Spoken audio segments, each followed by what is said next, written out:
Olá pessoal, meu nome é Elaine, eu sou dosimetrista e na aula de hoje eu vou falar sobre planejamento com a técnica VMAT, usando um plano de próstata como exemplo. Eu quero agradecer antes de mais nada a Associação Brasileira de Dosimetristas pelo convite que foi feito, para estar aqui de novo compartilhando o meu conhecimento com vocês. A todos os membros dessa gestão, o meu muito obrigado por confiar no meu trabalho. Eu quero dizer que eu não tenho nenhum conflito de interesse. Se por algumas vezes eu mencionar nome de fabricante, de sistema de planejamento, é porque eu não tenho muito como fugir disso. Porque eu estou falando de uma técnica, de planejamento aqui. E para falar sobre essa técnica, eu tenho que falar de limitações de máquina e tudo mais. E também porque por ser esse fabricante, esse sistema de planejamento, a única experiência que eu tenho, Eu nunca trabalhei com outro fabricante e outro sistema de planejamento. Esse é o esqueleto da minha apresentação. Eu vou começar por tamanho e irregularidade do alvo, Aí tentar definir quantidade de arcos, geometria dos arcos. Vou fazer uma revisão dos constraints para tratamento de próstata, os que eu uso. Vou falar sobre os ajustes do Optimizer, avaliação do plano e considerações finais. Então vamos começar pelo PTV, o tamanho e irregularidade do PTV. A primeira coisa que eu observo antes de colocar qualquer campo, tá? Se isso sendo para um 3D, para um MRT, para um VMAT, não importa. É a primeira coisa que eu vejo. Nesse momento também eu quero dizer o seguinte, eu já estou naquela fase onde eu tenho todos os contornos feitos, todos os delineamentos feitos, dos órgãos de risco, dos alvos, das estruturas de optimização, se eu uso anéis, Então eu vou ter tudo pronto. Então eu estou lá olhando lá na tab de contour, E estou olhando lá para aquela Topogram View, que é uma das vistas que eu uso, Que tem aquele contraste com a estrutura óssea. E estou avaliando, o quanto dos órgãos de risco está sobrepondo o meu alvo, o tamanho desse alvo, E vou lá olhar nos planos, axiais, a irregularidade desse alvo. Por exemplo, se é um alvo pequeno, tipo próstata mais vesícula seminal, eu sei que é um alvo centralizado, ele não vai ter uma mudança brusca de um corte para o outro no formato, desse alvo. Então, é um alvo fácil de chegar à dose e de conter a dose nos órgãos de risco. Então, normalmente, para esse tipo de alvo, eu posso usar 2 arcos completos ou 2 arcos parciais. Eu uso muitos arcos parciais. Gosto muito de arcos parciais para esse tamanho de alvo, porque eu uso um constraint da Fox Chase que limita a curva de isodose de 50% em cima do reto. Então, esse tipo de arco parcial me ajuda a ajudar o Optimizer. Se inclui linfonodos, já vai ter uma característica totalmente diferente. Vai ser grande, vai ser irregular. Há uma mudança brusca de um formato de PTV, às vezes, de um corte para o outro. Eu tenho que chegar a dose no alvo, eu tenho que limitar a dose nos órgãos de risco. Então, para esse tipo de alvo, normalmente eu uso no mínimo 3 arcos completos. E quando eu falo em arcos completos, estou falando da rotação do gantry, tá? Porque eu uso uma técnica chamada fixed jaw, que a gente chama de fixed jaw, para limitar, porque na verdade não é para limitar, é porque tem um limite na minha máquina, que eu tenho que trabalhar com ele, uma limitação da máquina. Então, quando eu falo em arcos completos, mais uma vez, estou falando da rotação do gantry. A próxima pergunta, eu já olhei o tamanho e regularidade do alvo, já olhei os órgãos de risco. Qual que é o ângulo inicial que eu vou partir? Vou partir de 0 ou vou partir de 90? O que eu preciso proteger, Eu estou aqui nesse Topogram View, que eu coloquei aqui uns screenshots para vocês. Então, eu consigo ver os órgãos de risco, eu consigo ver os alvos, eu tenho uma noção do que eu preciso proteger, volumes que estão do órgão de risco em cima dos alvos. Em cima disso, outra pergunta que eu vou fazer para mim. Se eu virar meu colimador 0 ou 90, quem que vai ser maior? O campo Y ou o campo X, quando eu pedir para conformar aquele campo com uma certa margem, normalmente 0,5 centímetros por causa da penumbra, em cima do alvo. Então, qual que vai ser maior? O YX. Meu objetivo é que o X seja menor que o Y. Por quê?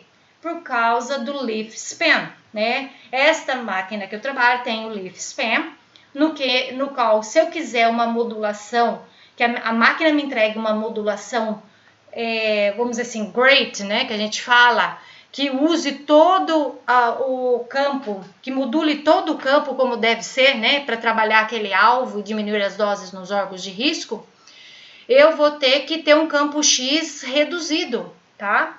E eu vou limitar ao leaf span dessa máquina, que normalmente é até 15 centímetros. Eu fico entre 14, ali na média do 14. E se eu começar com um X menor que Y, eu já vou ter que mexer menos nesse X, tá? Então, essa é a segunda pergunta que eu faço. Aqui eu vou abrir um parênteses, né? Quem já viu minhas aulas sabe que eu gosto de abrir parênteses. E vamos lá rever o que é o leaf span da máquina, ou aprender, né, para quem nunca viu. É a distância máxima da lâmina mais retraída a lâmina mais estendida. Eu estou apontando aqui com o mouse, né, ó, o leaf span da máquina do mesmo lado, on the same carriage, né? Então, se eu me limitar ao campo X à medida desse leaf span, eu consigo um campo modulando como deve ser, tá? Por exemplo, se eu largo aberto, um open field, né, para o campo X, aí é claro que o sistema vai otimizar, o sistema vai calcular e vai entregar essa dose, tá? Não vai limitar, não vai deixar de planejar por causa disso. Só que o meu campo X é muito maior que 15 centímetros, que é uma limitação. Então, eu vou ter uma modulação reduzida, porque as lâminas, né, não conseguem ocupar todo o campo para modular, correr o campo inteiro nessa faixa do leaf span que elas têm. Então, vamos aqui ressaltar bem, né? Os campos não têm limite máximo de 15 centímetros de largura. É o leaf span que tem, tá? Eles vão ser otimizados, campos maiores de 15, eles vão ser calculados e vão ser entregues doses. Mas nós sim podemos utilizar campos maiores que 14 e 15, mas as lâminas não se moverão por todo o campo. Quando o campo X é maior ou igual a 18 centímetros, é possível notar que a qualidade do plano cai muito. Então, gente, é o seguinte, não é que não pode fazer, pode, muita gente faz, eu tenho colegas que fazem, né? Nunca se preocupar em usar o fixed, mas se você, como dosimetrista, fizer uma comparação, você vai ver uma diferença de qualidade no seu plano, na modulação do seu plano. E você vai ver uma degradação do seu plano conforme você vai deixando esse campo X aberto, tá? Partindo então desse ângulo inicial, eu vejo o que eu preciso proteger, né? Eu vejo se o campo X é menor que o Y, pá. E aí eu vou fazer uma pequena rotação em cima desse ângulo inicial, ou de 10, ou de 15, ou de 20, eu nunca chego a 30, que é o standard, né? Desse fabricante. O que acontece? Aqui no caso eu escolhi, né? Nesse exemplo eu escolhi um ângulo inicial de 90, eu parti de 90, por quê? Porque me ajuda a entregar a dose no alvo, que é em azul, e proteger o órgão de risco, que está em marrom ao mesmo tempo. Então, é um bom ângulo inicial. Desse eu vou dar, né? Eu vou ajustar, então, a rotação. Para um lado, eu vou 15 graus. Para o outro, eu vou 10 graus. Eu não faço complementar. Minha experiência não precisa. E de tudo que eu já aprendi, de todos os cursos que eu fiz, desde o curso de formação em dosimetria, né? Com os instrutores que eu tive, você diferenciar um campo do outro aumenta a oportunidade de trabalho do seu sistema de planejamento. Se você faz as coisas iguais, ele não tem como trabalhar. É a mesma coisa, ele vai rodar de um lado para o outro, mas é o mesmo ângulo, é o mesmo arco. Então, diferenciar em 5 graus ali, né, você vai ajudar a dar mais oportunidade para aquele sistema de planejamento. Tem um dos instrutores que costumava falar: we need to give geometric opportunities to our system, planning system. Então, a gente tem que dar oportunidades geométricas para que o sistema de planejamento possa trabalhar. Daí, por exemplo, eu aqui, no caso, né, eu tenho um alvo pequeno, tá? Dois arcos são suficientes.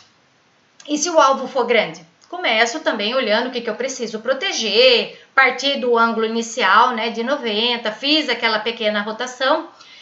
E, né, para ajudar, que vai me ajudar a trazer dose no alvo ao mesmo tempo que protegem os órgãos de risco. Aí o terceiro arco eu vou fazer uma coisa totalmente diferente, vou trazer aquelas lâminas modulando o campo de uma forma totalmente diferente, aumentando a oportunidade de trabalho do meu sistema de planejamento. Por isso que eu vi partir do ângulo inicial de 0, tá? Na sequência, né, eu já defini quais são as rotações dos arcos que eu vou usar. Eu vou para o meu Arc Geometry Tool. Eu uso essa ferramenta. Por que eu uso essa ferramenta, tá? Eu uso para ajustar o isocentro. Porque essa ferramenta permite ajustar o isocentro olhando para o alvo como algo volumétrico. E olhando para os arcos que eu vou entrar, se eu vou entrar com 1, 2, 3 arcos, né? E oportunidades que esses arcos vão ter de trazer dose para aquele alvo, de acordo com a angulação que eu vou dar ali. No sistema em si, né, nessa ferramenta em si, não me dá a oportunidade de eu ajustar os 3 arcos, tá? Com os ângulos que eu já tenho em mente. Eu vou fazer isso manualmente depois que ele ajustar o isocentro. Mas um dos arcos, pelo menos, né, eu já coloco a angulação que eu quero. Ele joga um arco complementar em cima. E como eu vario do segundo arco, uma variação bem pequena, 5 graus, então fica bem próximo, né, os 2 primeiros arcos, se eu estou falando de um alvo grande, né, do que o sistema vai me dar aí. Então, o que eu entro no Arc Geometry Tool? Eu seleciono o alvo, o número de arcos, isocentro, defino a rotação do colimador e vou colocar uma margem de 0,5 centímetros, né, no alvo e vou fazer o Fit Collimator to Target. Depois de usar esse Arc Geometry Tool, eu vou, né, ele já encerrou, ele já fez o que tinha que fazer, o que eu queria que ele fizesse, eu vou entrar com os arcos que ele me deu, as rotações dos colimadores que eu já defini em mente, né, já vou trabalhar com eles. Faço pequenos ajustes do isocentro só para arredondar, para facilitar a vida dos técnicos. Verifico o tamanho de campo X, né, faço de novo o Fit Collimator to the Structure, né, para ajudar, para mim ver o quanto o meu campo X vai precisar ser para englobar aquele alvo, para tratar aquele alvo nos diversos ângulos, tá? E em cima disso eu vou saber, estou muito longe do meu leaf span, vou ter problema aqui, não estou. Então, passou de 15, eu já sei que eu vou usar Fixed Jaws. Então, vamos lá. Eu olho para esse campo X. Aqui, gente, eu peço desculpas porque eu tirei um screenshot do passo para frente, tá? Então, não seria um 14 a primeira coisa que você vai ver. Para você englobar esse alvo inteiro, aqui, vamos imaginar aqui a lâmina já está limitada, tá? O colimador já está limitado. Supondo que o colimador, o X1, esteja aqui para baixo, englobando todo esse alvo com margem. Então, é muito maior que 14, né? Em todos os campos aqui, esse colimador X aqui, o fio campo X, quer dizer. Então, o que eu vou fazer? Eu vou limitar ele. O que eu faço? O primeiro arco, eu vou escolher um dos campos aqui, né? Dos colimadores, o X1 ou o X2, né? Dos lados aqui do colimador. E vou manter um lado, o lado que vai ficar com a margem, com tudo, que vai tratar todo aquele lado legal. E vou limitar o outro até chegar a 14, tá? Então, eu tenho 14, se eu somar os dois, eu tenho 14. Inverto para o segundo arco, tá? Mantenho de um lado, né, que é o 8.7 ali, e faço a restrição, né, para o segundo lado.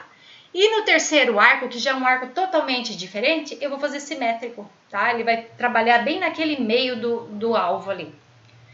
Quais os constraints que eu vou usar, então? Já fiz toda, né, a parte geométrica ali, a definição dos arcos, dos ângulos, das rotações, já ajustei o colimador, né? Eu vou fazer o seguinte, então agora eu vou usar os constraints, lembrar dos constraints que eu tenho. Eu normalmente uso o RTOD 0415, né? Para reto, para bexiga, para reto também eu uso, na verdade não é reto, mas a curva de isodose 50% em cima do reto, né? Da Fox Chase. Cabeça do fêmur vai depender de muita coisa, quanto desse alvo, né, tá englobando essa cabeça do fêmur. Se é um alvo pequeno, eu consigo usar o RTOD. Se é um grande, eu vou usar o Quantec. Intestino, eu desenho ball bag, então eu fico com o emame, tá? Eu tento me ater ao emame aqui. Bulbo do pênis, eu observo, não é uma prioridade para mim, porque isso é uma decisão clínica. O radioterapeuta quer dose no alvo, e se o alvo está englobando boa parte do bulbo do pênis, ele vai querer dose no alvo, né? Então já é uma conversa que ele tem com o paciente ali. Ajustes no Optimizer. Então eu estou entrando os primeiros dados no Optimizer, né? Fazendo a primeira iteração ali. Supondo, né? Eu trabalho com os tratamentos sequenciais, que meu alvo é um alvo pequeno, né? Para facilitar aqui o nosso exemplo. E o primeiro tratamento sequencial é próstata mais vesícula seminal com margem, e o primeiro tratamento é 59,40. Eu teria que entrar com 33 frações ali no sistema, né? Mas, considerando que é algo pequeno, eu já tenho uma certa experiência, eu vou pôr os 44 e vou trabalhar com a dose absoluta de 79,20, né? Vou calcular as percentagens em cima desse 79,20. Por quê? Porque facilita a minha vida. A hora que eu terminar esse plano, eu já sei se eu estou perto, se eu estou longe, se eu passei com folga em atingir as doses de tolerância do reto, da bexiga, que sempre é um problema, né? Então, eu faço isso para mim, quando eu fazer o restante dos planos, né? Eu vou estar trabalhando ali com folga. Então, esses são os objetivos e constraints que eu uso, né? Eu quero como objetivo trazer dose para o meu PTV nos lowers. Eu crio um gradiente, né, para facilitar para o meu Optimizer.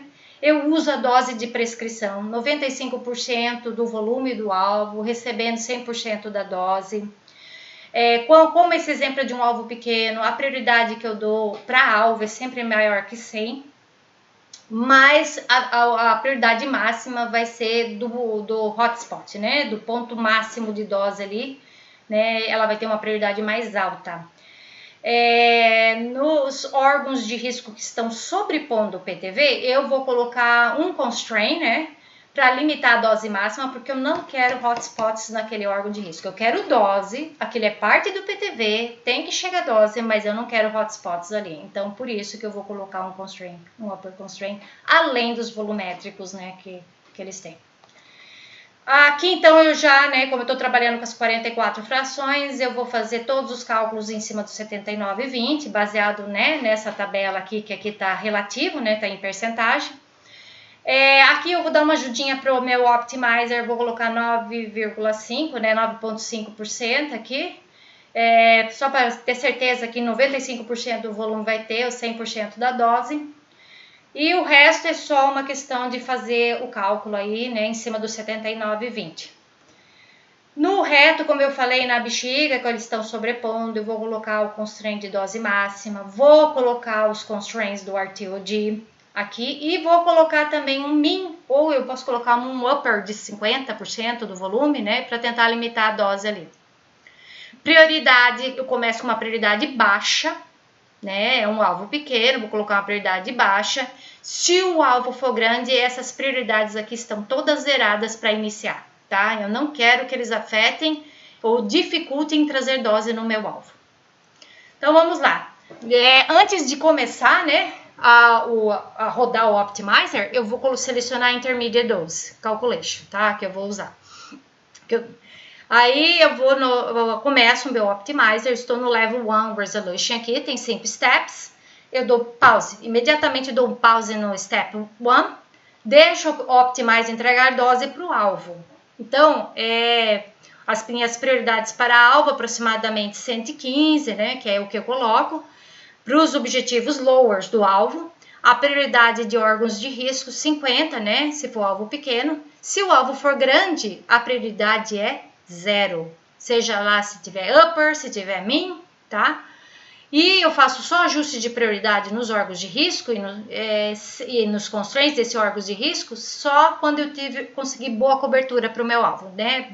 Chegou dose no alvo ali.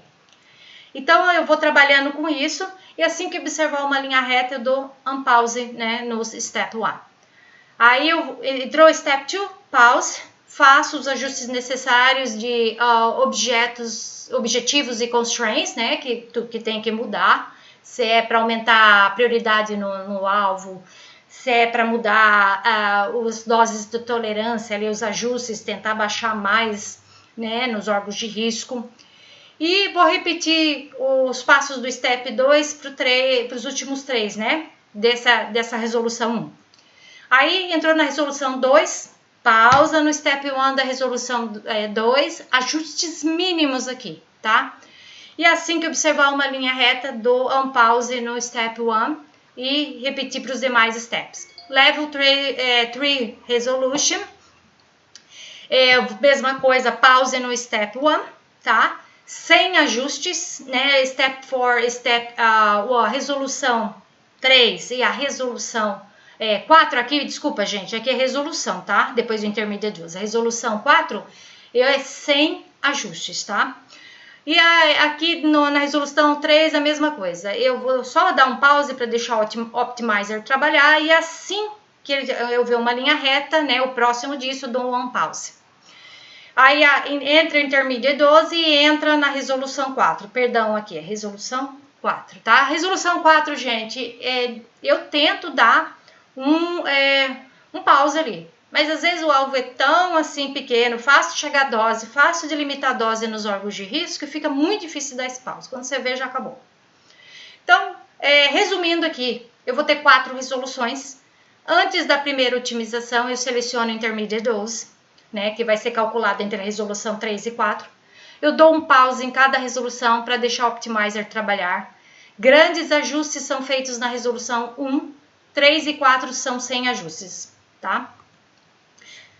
Terminou o Optimizer, fez todo o serviço dele ali, calculou a dose, né? Saiu do Optimizer, fez o cálculo da dose. O que eu faço na sequência? Eu vou na normalização.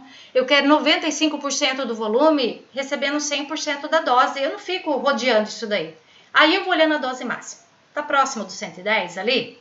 Tá? Normalmente para alvo pequeno é menor que 110 já.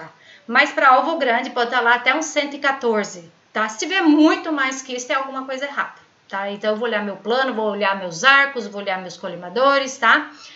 Vou olhar meus constraints. Agora, se tiver nessa faixa, eu vou olhar se os hotspots estão dentro do alvo.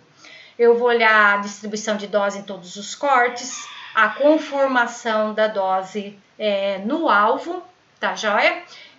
Vou ver se tem alguma curva de isodose alta na periferia, o que era muito comum para MRT, para VMAT nem tanto. E aquele constraint da Fox Chase, que é a curva de isodose 50%, eu vou ver se ela não está sobrepondo no reto. Para alvo grande é muito difícil esse constraint, tá? Atender. Depois eu vou passar para avaliação do deviate, tá? Vou ver PTV coverage, vou olhar as doses de tolerância nos órgãos de risco, né? Se está de acordo com os constraints que eu uso. E vou fazer a pergunta, esse plano atende, está próximo de atender os critérios de avaliação? Se sim, eu mostro para o radioterapeuta, se não, eu reotimizo. Só que tem uma coisa, na maioria das vezes eu vou ter que reotimizar, pelo menos mais uma vez, para diminuir hotspots, tá? E quando a mudança que eu faço é pequena, no plano eu vou voltar para reotimizar, é uma mudança pequena, o que eu vou fazer? Eu vou pegar e usar essa dose calculada, né, da primeira iteração, e vou selecionar ela como dose intermediária, tá? Então, aí o que eu faço? Eu entro no Optimizer, eu desabilito a dose intermediária, porque eu não quero que calcule outra, eu quero que use essa, e vou voltar ao Optimizer para a resolução 3, onde não faço nenhum ajuste. Mas é para dar mais tempo do Optimizer trabalhar um pouco mais, que no 4 é muito rápido. Gente, então é isso. Eu sei que foi rápido, né? Legal se você tá já com o sistema de planejamento aberto, todo mundo seguindo, né? Outra coisa, se é um workshop, né? Mas é isso, eu quero deixar bem claro, eu sempre falo que a gente tem que conhecer os limites técnicos da máquina com que trabalhamos, tá? Não só do sistema de planejamento, mas da máquina. Não tem como pedir algo que a máquina não vai fazer. E eu posso ter um plano muito melhor se eu sei as limitações da minha máquina. Eu sei limitações de energia, eu sei limitações de modulação, tá? Então fica sempre atento a isso. Nos passos que eu sigo, eu avalio o alvo, tamanho e regularidade, eu avalio órgãos de risco já lá na tab de contour que eu falei, né? Olhando aquela topogram view. Muitas vezes eu já aviso o radioterapeuta que o que ele está querendo não vai ser possível, tá? A bexiga não está cheia o suficiente e o alvo é muito grande, tá? Então ali eu já faço um comentário com ele. e ver se ele vai querer aquele alvo. Você pôs uma margem muito grande, né, na próstata, na vesícula seminal, por isso que o alvo ficou daquele tamanho, tá? Eu visualizo, né, nesse momento a melhor forma de entrar a dose, energia, angulação de campo, limitação dos campos, número de campos, tá? E auxilio o Optimizer. Nós temos que auxiliar o Optimizer. Nós somos o ser pensante aí. Aqui vem uma pergunta que todo mundo me faz. O que eu acho se a inteligência artificial vai tomar o lugar do dosimetrista? Eu acredito que não. Minha opinião é pessoal, não. Por quê? O dosimetrista não tomou o lugar do físico. São responsabilidades diferentes. Elas se complementam ali, tá? Agora, e a inteligência artificial? Ela veio para nos auxiliar, né? O que nós temos que fazer para estar sempre à frente disso aí? Nós temos que estar buscando conhecimento. Né, buscando conhecimento, porque somos nós que somos o ser pensante, somos nós que vamos avaliar se o plano que foi entregue é um plano adequado para aquele paciente. Gente, essas publicações eu coloquei aqui, elas foram colocadas na Medical Dosimetry, né, uma mais recente, né, eu acabei de ler esse artigo aqui no Spring 2023, e é muito interessante você ver os trabalhos que estão sendo feitos. Eles não são de hoje, a gente está vendo esse aqui de 2020. Aliás, esse trabalho que foi apresentado no Congresso da Associação Americana de Dosimetristas em 2019 e publicado em 2020, né, mostra todo um trabalho sendo feito para comprovar né, que o VMAT Fixed Jaw ele entrega um plano com maior qualidade do que um que deixa o campo aberto aí para esse tipo de máquina, para esse tipo de fabricante. Tem outros artigos, viu, gente, que são abertos, né, todos aí. Se vocês procurarem, vocês vão encontrar. Gente, obrigada pela atenção, né? Mais uma vez, eu quero agradecer a todos aqui por emprestarem os ouvidos, por esses minutos que vocês dedicaram, né, a me ouvir aqui. E agradecer à Associação Brasileira de Dosimetristas pela oportunidade. Até mais!